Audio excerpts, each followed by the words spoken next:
Albert Riley spent the Christmas of 1941 among friends and family in his hometown of Cobalt. Celebrations must have been muted by the knowledge that Albert would be on his way to war as soon as the holidays were over. Japan had attacked Pearl Harbor on December 7th, and the European war had suddenly become a global war just before Christmas. On January 6, 1942, Albert Riley left Cobalt, joined the Canadian Army, and set out to do his part on the battlefields of Europe. 5 years would pass before he spent another Christmas in Cobalt. Albert Riley was one of the millions of men from small towns, farms, and cities all over the world who sailed to Europe to help fight the Nazis in the early 1940s. But these men did more than fight. They also spent years traveling through Europe, meeting people of different cultures, gazing at ancient churches and castles, monuments and ruins. When the war ended and these global citizens finally went home, they brought with them the seeds of change that would soon end colonialism and spawn the hippie countercultural movement and the modern civil rights era. Albert Riley was not a hippie, but he had certainly lived abroad and learned much about the world beyond Cobalt. This video follows Albert Riley's travels during his 3 years and 4 months in Europe, from September 1st, 1942 to December 20th, 1945. For descendants and others with an interest in his story, it provides a virtual tour of the places he went, the sights he saw, and the battles he fought. It pinpoints a series of camps and billets where he stayed during those years, providing a precise roadmap for those who might wish to follow in his footsteps. Albert Riley was a dispatch rider with the Royal Canadian Corps of Signals, 3rd Canadian Infantry Division. The official war diaries of this unit, which typically numbered about 600 soldiers, contain mapping coordinates for its movements through Europe from 1940 through the end of 1945. The coordinates for the other ranks billets are the precise locations where dispatch riders like Albert Riley slept while not on duty. While on duty, Private Riley would have been delivering messages in the terrain between the frontline fighting units and the RCCS headquarters. Here's an overview of Albert Riley's journey from Cobalt to Leer, Germany, where he ended the war, and back. Albert left Cobalt on January 5, 1942, and spent his first month in the military getting outfitted in the Toronto barracks. Then he was sent to Kitchener for 3 months of basic training. From there he wrote the following note to his mother, wishing her a happy Valentine's Day. In May 1942, Albert was moved to Kingston for 3 months of specialized training for his role as dispatch rider. On August 21, 1942, Albert Riley sailed for Europe from Halifax. The talk among the tightly packed troops on Albert's voyage must have been all about the disastrous Dieppe raid 2 days before they embarked. In the Allies' first attempt at a D-Day-style invasion, 900 Canadian soldiers had died in 10 hours in what would turn out to be Canada's worst day of World War II.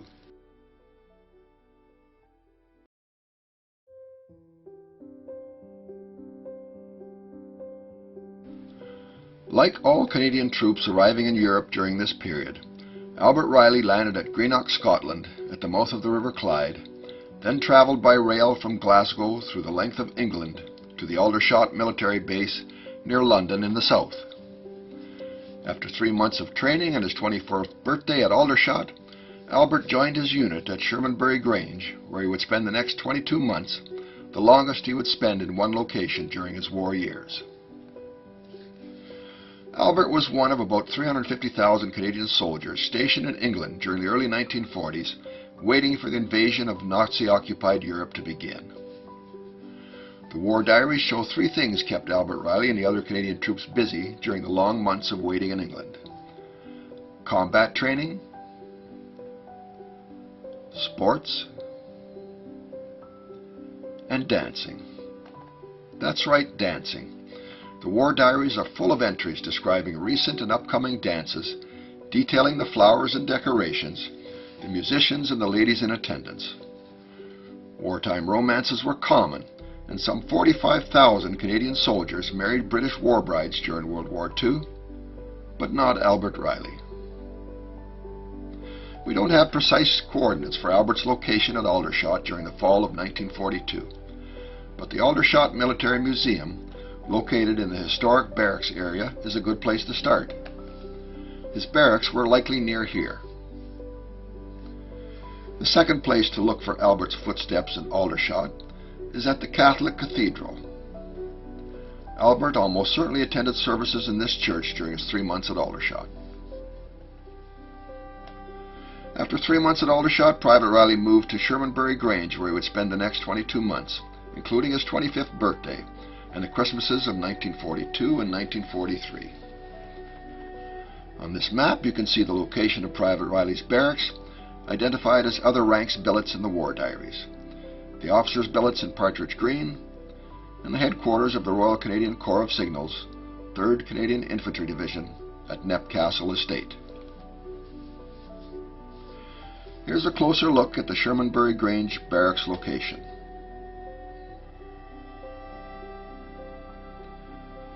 I'm guessing temporary wooden barracks were built in these fields.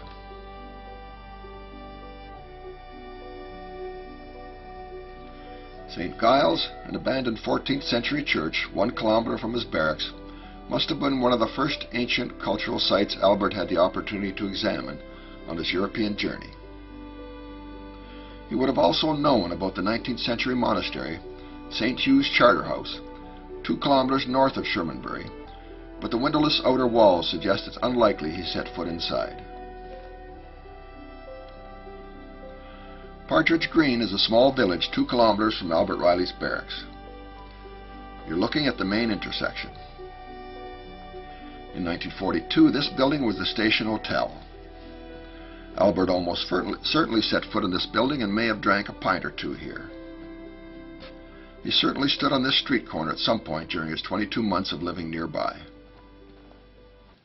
You know who else almost certainly stood on this street corner 70 years after Albert? Adele. She lived in this 1902 manor house 2 kilometers from Partridge Green from 2011 to 2012. It seems that Adele was the first to follow Albert Riley's footsteps. This is the 19th century Knepp Castle Estate, World War II headquarters of the RCCS, about 8 kilometers from Shermanbury. Albert Riley almost certainly stood beside his motorcycle in front of this building, the headquarters for his unit, and likely set foot inside.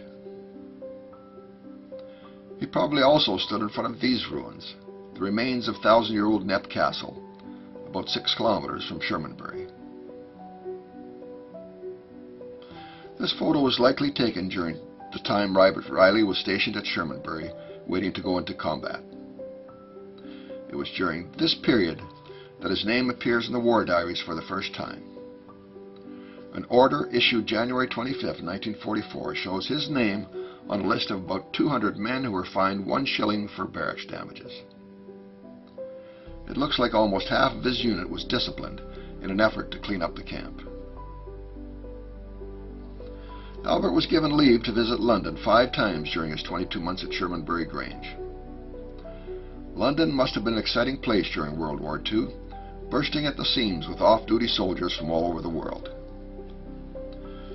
No doubt Albert would have marveled at Buckingham Palace, Westminster Abbey, Trafalgar Square, and other cultural sites in one of Europe's great capital cities.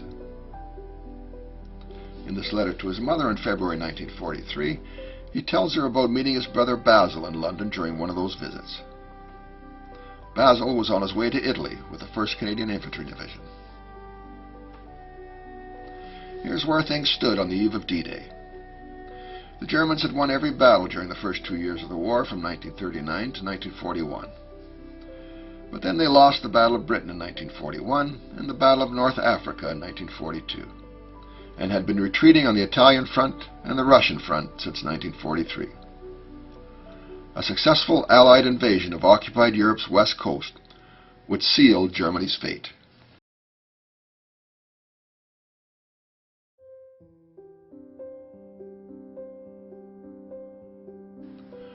The waiting ended on June 6, 1944. D-Day.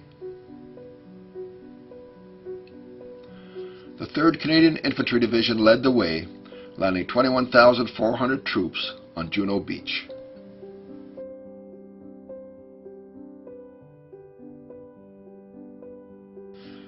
The Canadians faced Erwin Rommel's 21st Army Group and beach defenses like this,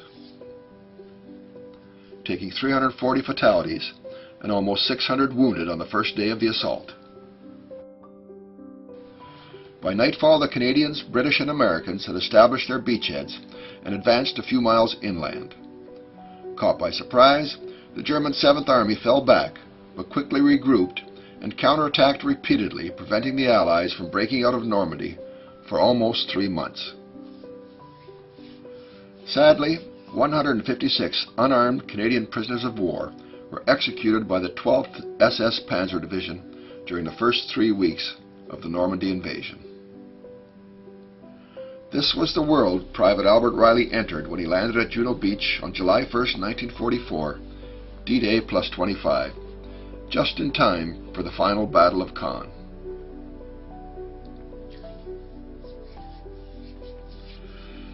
From left to right, Canadian General Guy Simonds, Winston Churchill, and British Generals Bernard Montgomery and Jack Dempsey in Normandy before the Battle of Caen. It is believed that Private Albert Reilly was standing behind Montgomery just outside the frame when this picture was taken. Caen had resisted British and Canadian attempts to seize it since D-Day. On July 7th, 6 days after Albert Reilly arrived on the battlefield, the British bombed Caen's northern suburbs. Albert Reilly and the 3rd Canadian Infantry Division attacked the next day. Fearing a Canadian breakthrough, General von Rundstedt pulled most of his armor from the American front in the west and rushed his tanks to Caen. By July 10th, the Canadians had finally driven the Germans out of the northern suburbs and across the Orne River. By July 20th, they had captured the southern suburbs with heavy casualties on both sides. But the worst was yet to come. On July 25th, 450 Canadians were killed in fierce fighting against a strong German force at Verrier Ridge south of Caen. This would be the worst day for the Canadian Army in World War II, with the notable exception of Dieppe. But it marked the beginning of the end for the Germans. With German forces concentrated against the Canadians at Caen in the east, the Americans finally broke through in the west and moved to outflank the 7th German Army. The city of Caen was liberated, but destroyed. The Allies had bombed Caen on D-Day to obstruct German supply lines, killing 800 French civilians in the process. Another 350 civilians were killed on July 7th when the Allies bombed Caen again, just before the Canadian attack. From today's perspective, it is inconceivable that a democratic country would deliberately bomb its allies' own citizens, killing 60,000 of them. It is also inconceivable that 1 million young Canadian men would volunteer to cross the ocean and risk their lives in combat for an idea, the freedom of Europe. This map shows Albert's movements in France through the month of July 1944, including the Battle of Caen. He came ashore on a landing craft like this on July 1st and traveled inland to Bougainville near Théon on July 2nd, where he was integrated with his unit. On July 9th, a week after he arrived, his unit moved up to Rots and participated in the assault of Caen. This photo of British troops shows what Albert Reilly was doing during these battles. The infantry are facing the enemy, ready to fight. The dispatch rider is right there with them, holding a Sten gun, ready to run messages back to headquarters. This is Juno Beach today.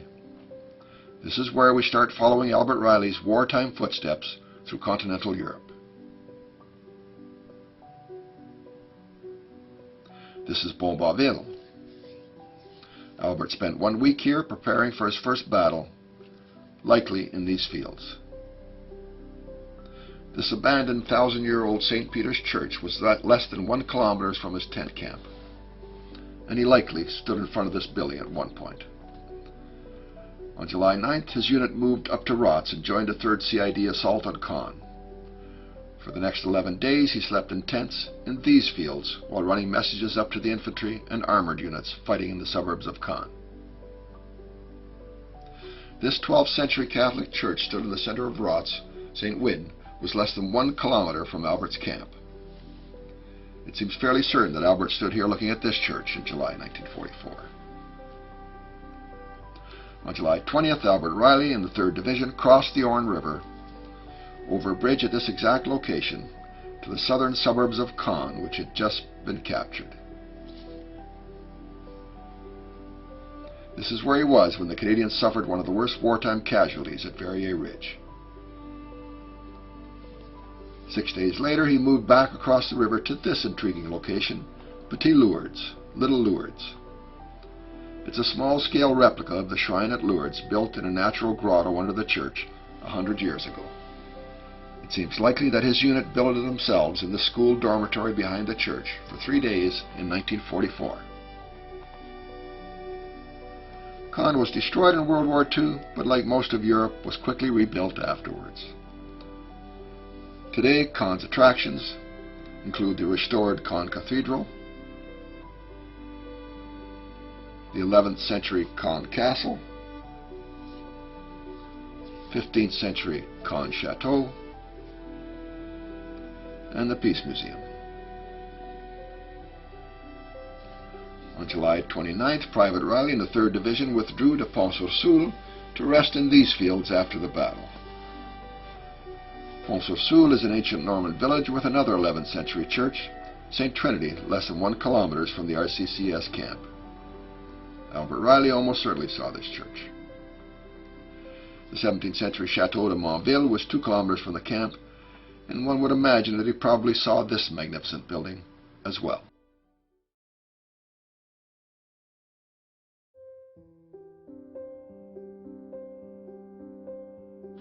With the Normandy beachhead well established and expanding by early July, it was clear to German generals that the war was lost. But Hitler would not consider a surrender that might save the German people from total destruction. On July 20, 1945, Hitler survived an assassination attempt by a group of officers who wanted to end the war. He executed almost 5,000 participants in the plot and ordered all units to fight to the death. After Caen fell in the east and the Americans broke through in the west, German forces tried to retreat, but Hitler ordered a counterattack instead. The attack failed and only served to drive the 7th Army deeper into the Falaise Pocket trap between the Canadians to the north and the Americans to the south. On August 9th, 100,000 German troops started fleeing eastward, seeking to escape through the Falaise Gap. With total air control, the Allies strafed and bombed the German columns mercilessly, while Albert Riley and the 3rd Canadian Infantry Division fought to close the gap. After a week of ferocious fighting, the gap was closed. An estimated 10,000 German soldiers had been killed in about 10 days of fighting. About 40,000 were caught in the trap and were placed in POW camps, and another 40,000 escaped and headed east toward the Seine River, pursued by the Allies. This map shows Albert Riley's movements in France during August 1944, the Battle of Falaise Pocket, and the pursuit to the Seine River at Rouen. Albert left Pont-sur-Soule on August 9th, moved back to Caen, and entered his second battle. This is where Private Riley was camped at the start of the Battle of the Falaise Pocket from August 9th to 15th, the southern suburbs of Caen. On August 15th, he moved here to Verrier, running messages to the center of the fierce battle near Falaise. On August 18th, he moved to Sassy, closer to the battle. It looks like his unit was camped on this property. Although he wasn't camped here long, you can be sure Albert Riley passed by this church in Sassy in 1944. On August 22nd, his unit moved to Noraillat-Onge, perhaps on this property, though I do not have coordinates for this camp. He certainly passed by this 1,000-year-old church, St. Anne's. On August 29th, Albert Riley left the Falaise area and headed north to Rouen. The first night was spent in these fields, near Newburgh. The next day, August 30th, Albert crossed the Seine River at Rouen and camped east of the city.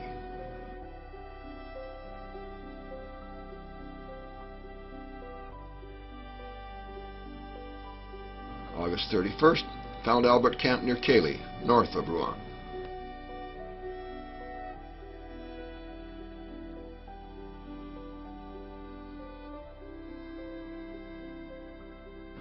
Rouen is a lovely city on the Seine River with a 14th century cathedral that was heavily damaged in World War II. In a common World War II paradox, the Canadians were joyfully welcomed as liberators in Rouen, even though Allied bombing had killed 900 citizens 3 months earlier.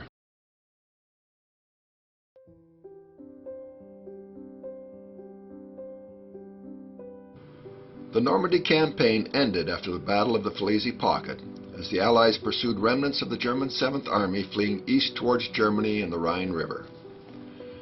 The Allies advanced eastward on a broad front, with the Canadians to the north along the French coast, the Americans to the south through Paris, and the British advancing towards Brussels and Antwerp in the middle. Private Albert Riley in the 1st Canadian Army was tasked with capturing a series of German-held fortresses along the French coast facing England across the Channel. The Channel fortresses, armed with big naval guns, prevented Allied shipping in the Channel and access to the port of Antwerp, which the Allies needed to supply their armies advancing on Germany. Hitler ordered the Channel forts to fight to the last man. The 10,000-man garrison at Boulogne held out for a week as Albert Riley and the 3rd Canadian Infantry Division sealed off the town and laid siege. Bombardments from land, sea, and air were followed by infantry assaults supported by armor, including flame-throwing tanks. The last German units in Boulogne surrendered on September 22, 1944. Canadians suffered 600 casualties in this battle. Private Riley and the 3rd Division turned their attention to Calais on September 25th. As in Boulogne, they sealed off the town and laid siege. After the initial bombardments, the 3rd Division fought its way through the city, with some fortifications surrendering quickly and others fighting fiercely. The last units of 7,500 German troops surrendered on September 30th. Canadian casualties numbered 300. The big guns at Cap Gris-Nez had been hit by hundreds of RAF bombers on September 26th and 28th. When Albert Riley and the 3rd Division attacked on September 29th, the garrison of 1,600 men surrendered quickly once the infantry were among them. The big guns at Cap Gris-Nez, which had been firing across the Channel at Dover for 4 years, were finally silent. Dozens of V-1 rocket launch sites along the coast that had threatened British civilians for 2 years were also captured by the Canadians. This map shows the movements of Private Riley in France through September 1944 during the battles of Boulogne, Calais, and Cap Gris-Nez. Private Riley and the 3rd Canadian Infantry Division moved almost every day in their journey towards the Channel ports, not stopping until they reached Dun on September 6th, where they prepared for the siege of Boulogne. This map shows the location of Albert Riley's camps on September 1st and 2nd. One night in these fields, near Septmoul.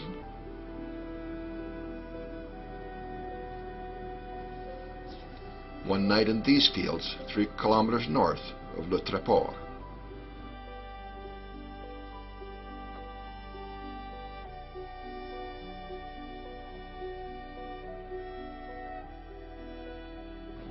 Albert spent the next 2 nights, September 3rd and 4th, near Vragne, in these fields.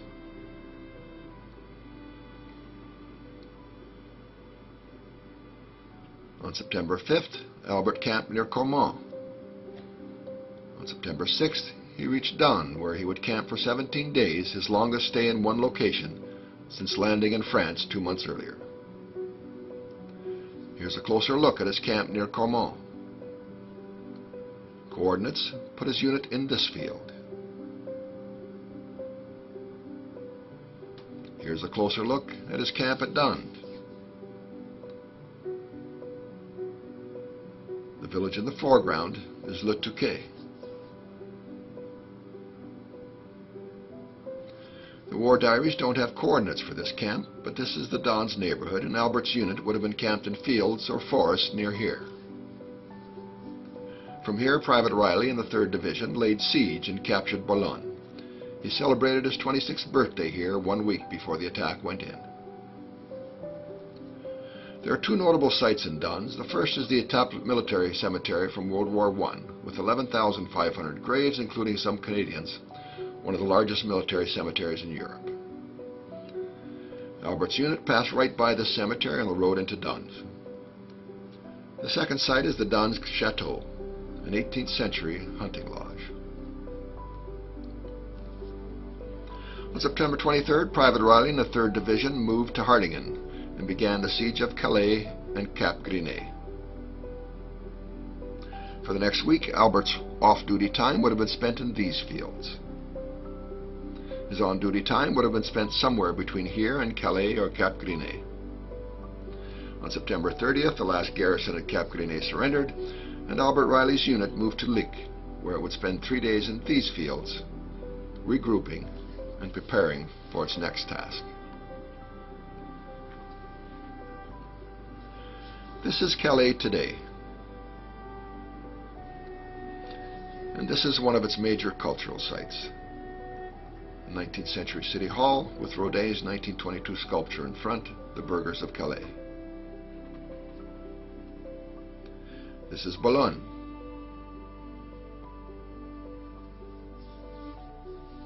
This is Cap Gris-Nez.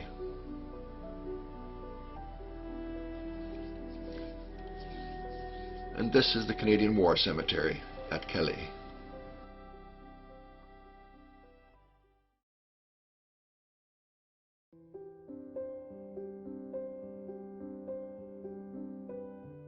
The English Channel was now open to Allied shipping, but the biggest remaining port in Europe, Antwerp, was still blocked by a strong German force. Although Antwerp itself was in British hands, 90,000 troops of the German 15th Army guarded the 50-mile river mouth between Antwerp and the sea, known as the Scheldt. By September 1944, the Allied advance towards Germany had outdistanced its supply lines from Normandy and sputtered to a halt. The Scheldt needed to be cleared so Antwerp could be opened for shipping and the Allied advance could continue. British General Bernard Montgomery assigned the task to the 1st Canadian Army.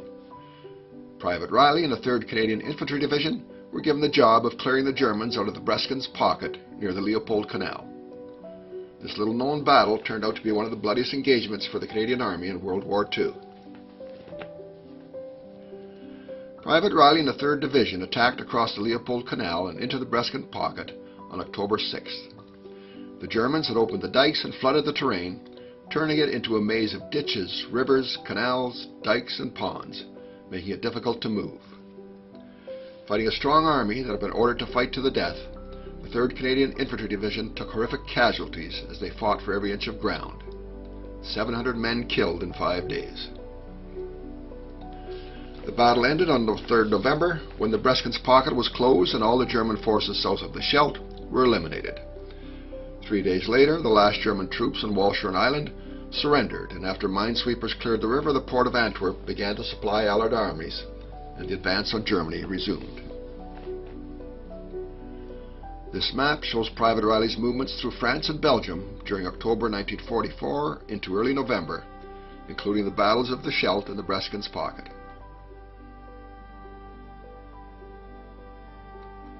This is where Albert Riley camped from October 3rd to 10th, 1944, near Poppering, Belgium.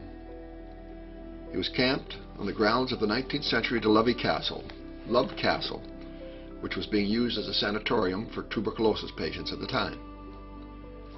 Today, the castle is a center for mentally handicapped adults.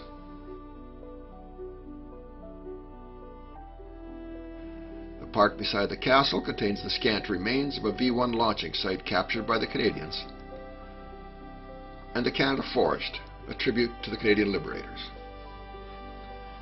The rocket crew abandoned the site, which originally looked like this 2 days before Albert Riley arrived. Battle of Breskin's Pocket on the Netherlands border began on October 6th, and Private Riley's unit moved closer to the battle line north of Ghent on October 10th. He camped in these fields for 13 days while the battle raged, running communications between the nearby headquarters and the infantry regiments on the battle line. On November 23rd, he moved up the Liebel Canal, camping in these fields with his unit until the fighting ended 11 days later, on November 3rd. On November 4th, the citizens of Ghent gave a hero's welcome to Private Riley and the 3rd Divisional Corps of Signalmen, billeting them in the center of town for 5 days of parties. This site in the center of the old town was the dance hall, and Private Riley was billeted nearby. 5 days of being celebrated in the historic town of newly liberated Ghent, after 4 months of combat, must have been the party of a lifetime. On November 9th, he shifted to the south side of Ghent, camping in these fields for 4 days while preparing to move to the Netherlands front for the winter. A few weeks before Albert Riley arrived in Ghent, the retreating Germans stole Michelangelo's Madonna of Bruges, a rare Michelangelo sculpture outside of Italy. As detailed in the movie Monuments Men, it was found 1 year later in a salt mine in Germany and returned to Ghent.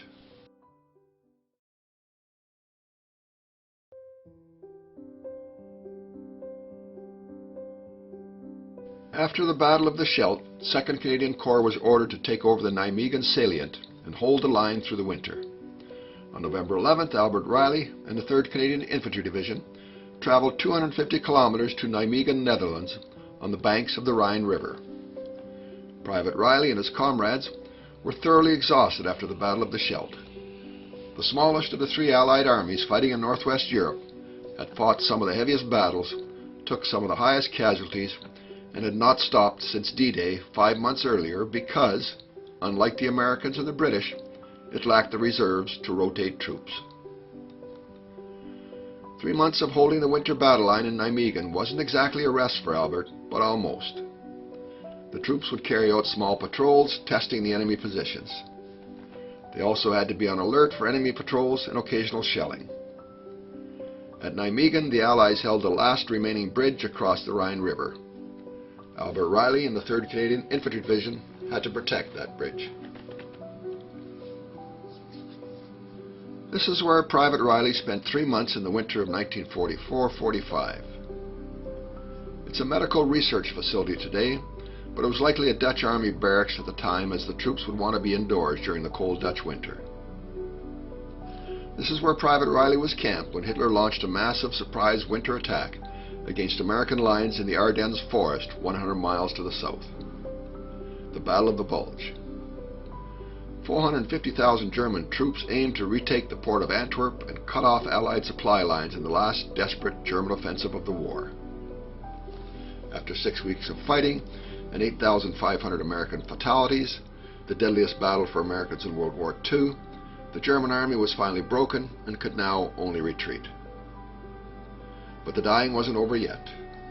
On February 14th, Valentine's Day, 1945, Albert Riley and the 3rd Divisional Corps of Signals moved to a staging site on the east side of Nijmegen and prepared to go into battle once again. This is Nijmegen today. And this is the Groesbeek Canadian War Cemetery at Nijmegen.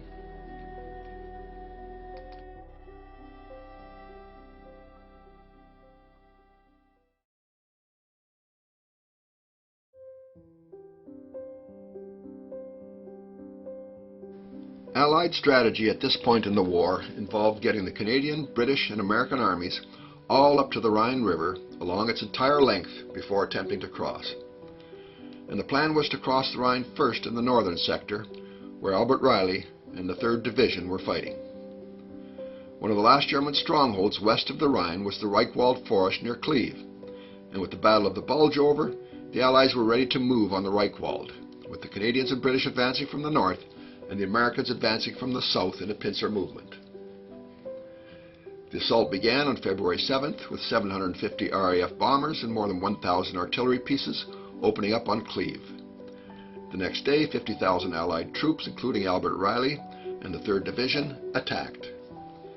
The day after that, the Germans opened the dams on the Ruhr River and flooded the valley, blocking the American armies for 2 weeks while they concentrated their forces on the Canadians again. The fighting was fierce as Hitler again refused to give General von Rundstedt permission to retreat across the Rhine. But the Allies were successful in getting their tanks through the Reichwald forest, and the Germans were caught off guard. Albert Riley and the 3rd Division used Buffalo amphibious vehicles to move through the flooded areas and pick off German units stranded on islands. After the Reichwald was taken, Allied forces continued to advance eastward through the Hochwald forest towards the Rhine River. The assault on the Hochwald began on February 22nd with the British and Canadians, including Albert Riley. With the floodwaters now receding, the Americans were finally able to cross the Ruhr River and join the battle. Rundstedt's divisions, which had remained on the west bank of the Rhine as ordered by Hitler, were cut to pieces, and 50,000 men were taken prisoner by the time the battle ended on March 11th. There were 5,300 Canadian casualties in the Rhineland battles, including more than 1,600 fatalities. This is what Cleve looked like when it was over.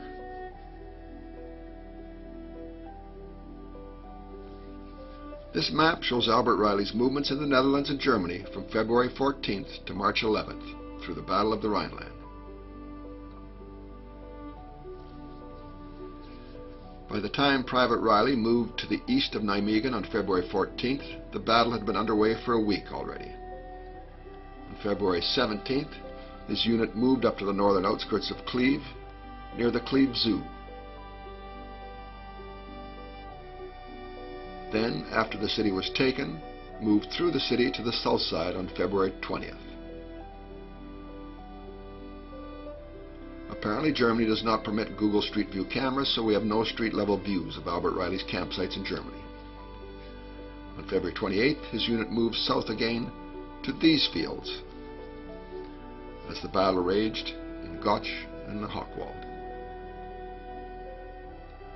On March 11th, the battle over, Albert Riley and the 3rd Division withdrew to these fields, south of Cleve, to rest for 16 days. This is what Cleve looks like today.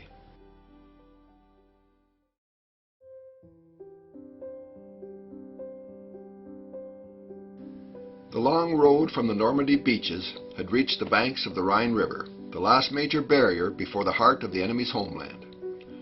Albert Riley and the 3rd Canadian Infantry Division were part of the first Allied crossing of the Rhine, which took place on the night of March 23rd-24th, 1945, near Wessel, east of Cleve. Though exhausted and desperate, the Germans still fought with skill and courage.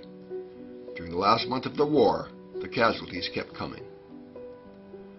The nighttime crossing of the Rhine itself met no resistance, but the Albert Riley and the 3rd Division ran into fierce fighting when they tried to capture the German town of Emmerich, 10 kilometers downriver on the other side.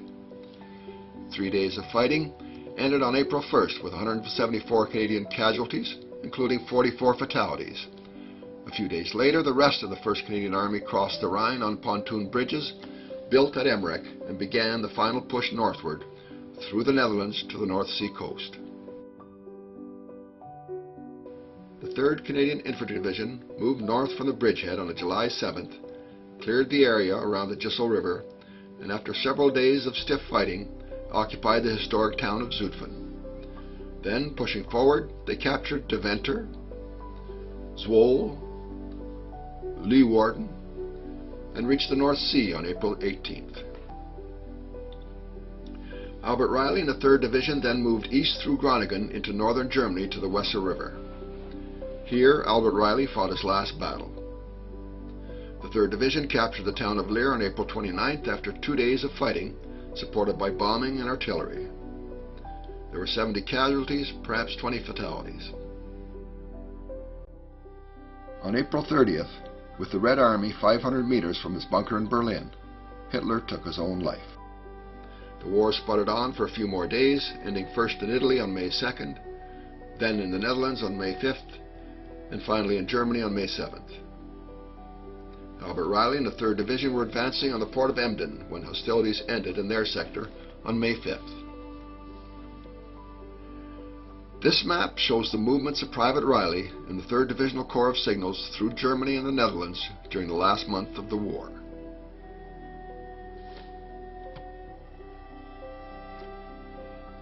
Here's a closer look at Albert's camps while crossing the Rhine and advancing on Emmerich and Zutphen.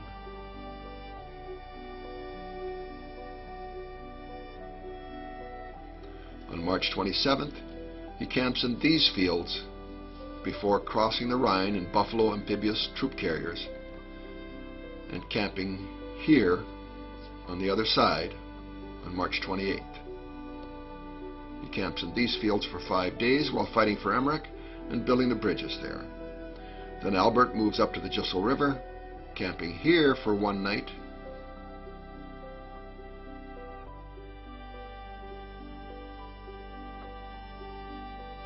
Before moving here on April 4th, where he spent 4 days until the town of Zutphen was captured.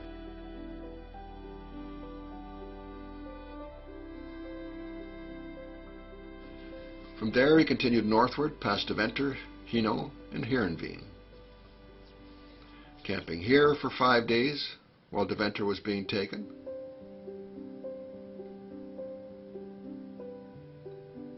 Then here in these fields for 3 days until Heerenveen was captured.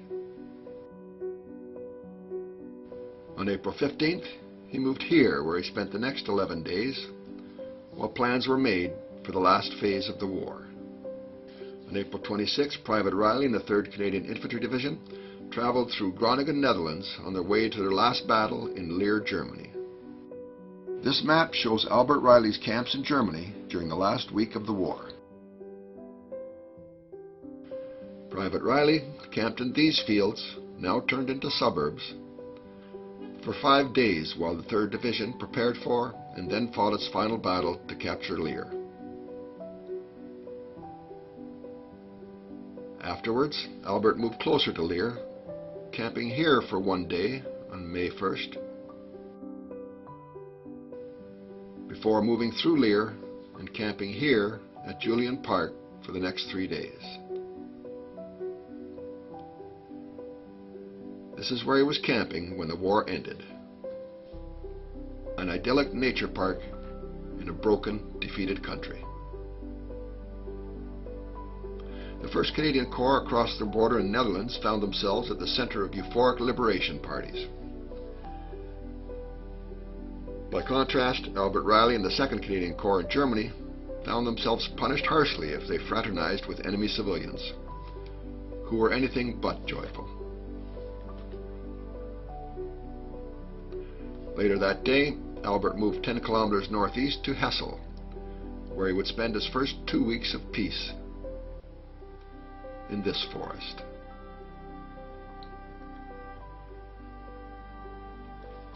This is Leer, Germany today.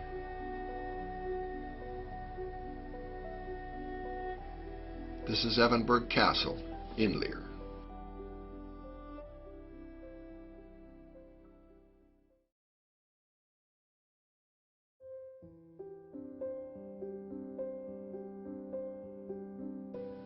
This map shows Albert Riley's movements through Germany, the Netherlands, Belgium, and England from the end of the war on May 5th until he embarked for Canada on December 20th, 1945.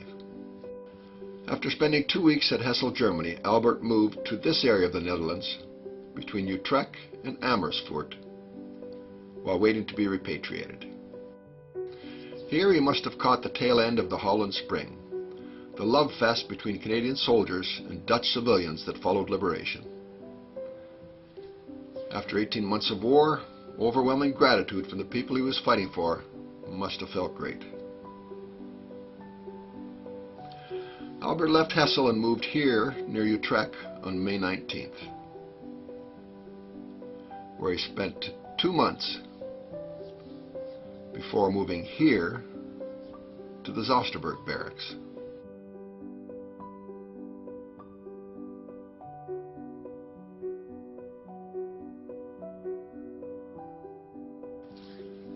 He spent 4 months at Zosterberg waiting to be repatriated. This is where he was when his name appears for the 2nd time in the war diaries on a list of troops moved from D Section to Headquarters Company. During this time of waiting, Canadian troops kept themselves busy with sports and dancing, and trips into Amsterdam for more dancing and parties. At some point during his 4 months at Soesterberg, Albert must have stood in front of this fascinating monument and probably climbed to the top. Built by Napoleon's troops in 1805, the Austerlitz Pyramid sits on a high point 3 kilometers from Soesterberg Barracks.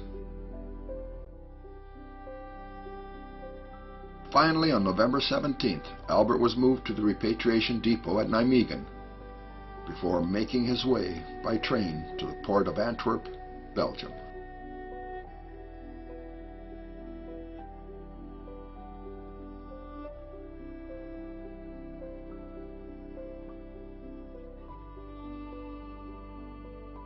Here he boarded a troop ship that carried him back across the Channel to England 18 months after he left.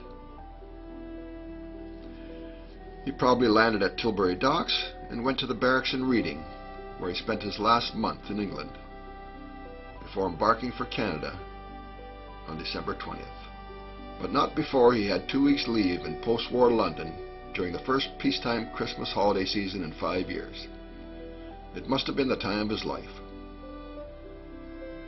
Albert spent Christmas Day 1945 on a troop ship somewhere in the Atlantic short of Halifax. A few days later, he was back in Canada. But the war wasn't done with him yet. Albert returned to Canada with tuberculosis, spending almost 2 years recovering in sanitariums. His future wife, Kay Rhodey, took a job as a nurse's aide in London to be close to him during this period. Albert and Kay married shortly after his recovery and raised 2 sons, Kenneth and Keith, living the rest of their lives among family and friends in Cobalt. Albert never left Canada again.